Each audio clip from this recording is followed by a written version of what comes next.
This really is about as good as it gets for teaching.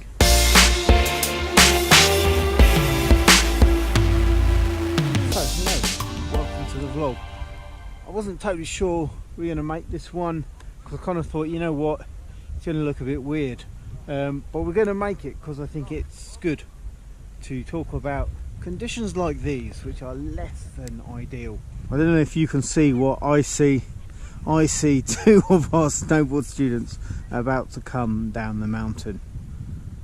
You probably can't see that. So we're up on Ranch Vovijica, and we are teaching snowboarding again. It's a school day. There's it's a school day for the schools that have gone back to school. It's not a school day for those who haven't. But with a deal between the ski centre and the mayor's office, the local council, like a lot of young people have been coming up and using the ski slope, and we've brought some up today to be part of it. And we're teaching snowboarding, and it's going really well, despite the fact that you can't really see anything up here.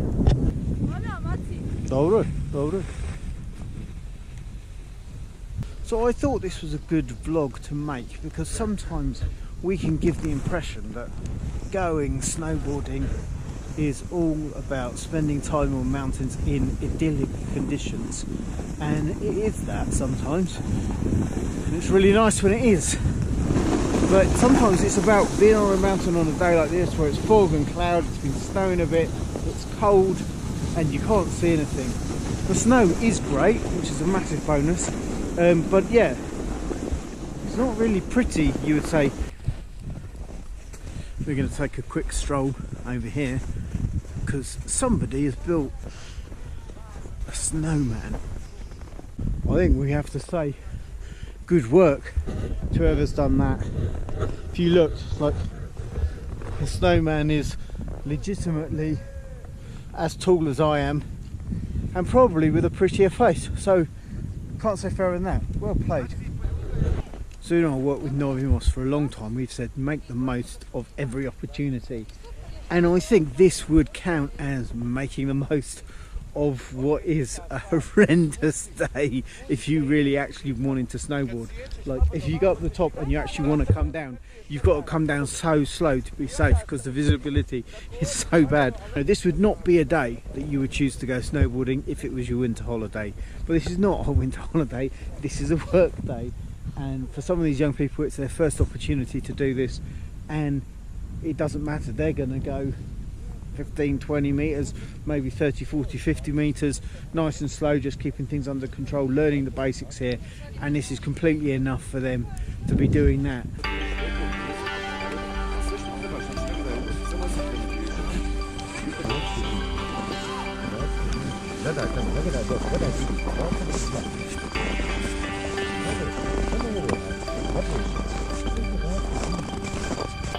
Someone there's trying to learn to ride on their toe edge, and for most people in our experience that's harder. It means having your heels up in the air, trusting the weight that's on your toes to keep that side of the board digging into the snow, but obviously you're kind of going backwards because your back is down the mountain, and as you can see they're fighting a lot there, just against doing what they're told, and it is a little bit counterintuitive when you have to learn that.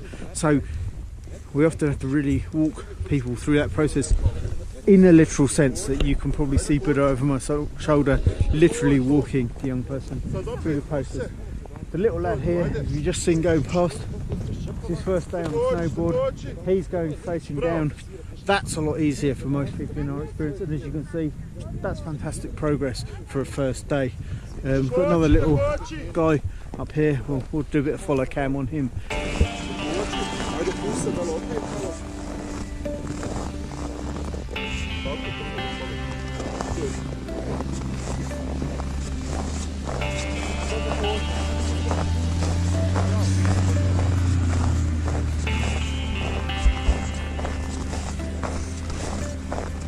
So I was talking to Tanner earlier, who's the guy up there who's helping him at the moment, saying that that lad's probably got 30 years on me in terms of the age he's starting to snowboard and the age I've started to snowboard, and that is a fantastic age to start snowboarding, when you're small and you're light and you're young and you're fearless, and I was none of those things except maybe still being a bit small.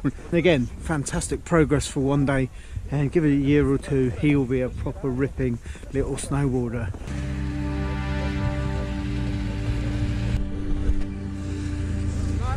Most. Hey, sorry.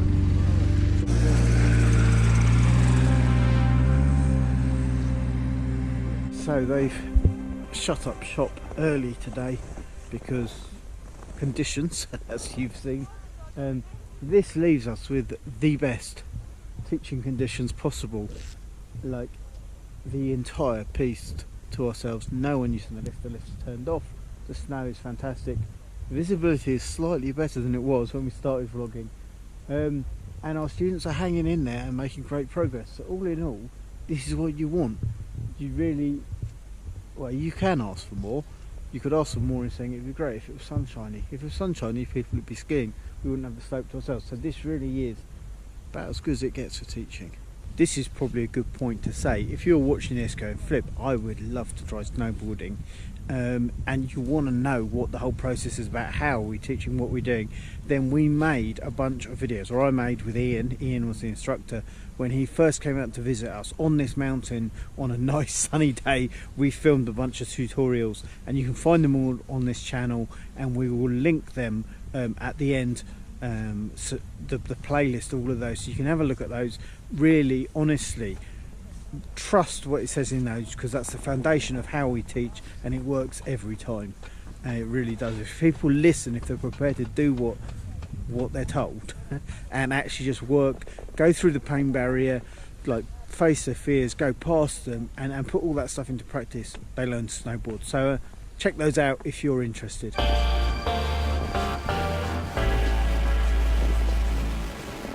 So with the visibility, the best it's been all afternoon that we've been up here, I think it is time to end the vlog. Do give us a big thumbs up for Snowboard School, for teaching snowboarding. Do leave us a comment or a question if you want to know more, and do remember that together we do adventure, and we'll see you next time.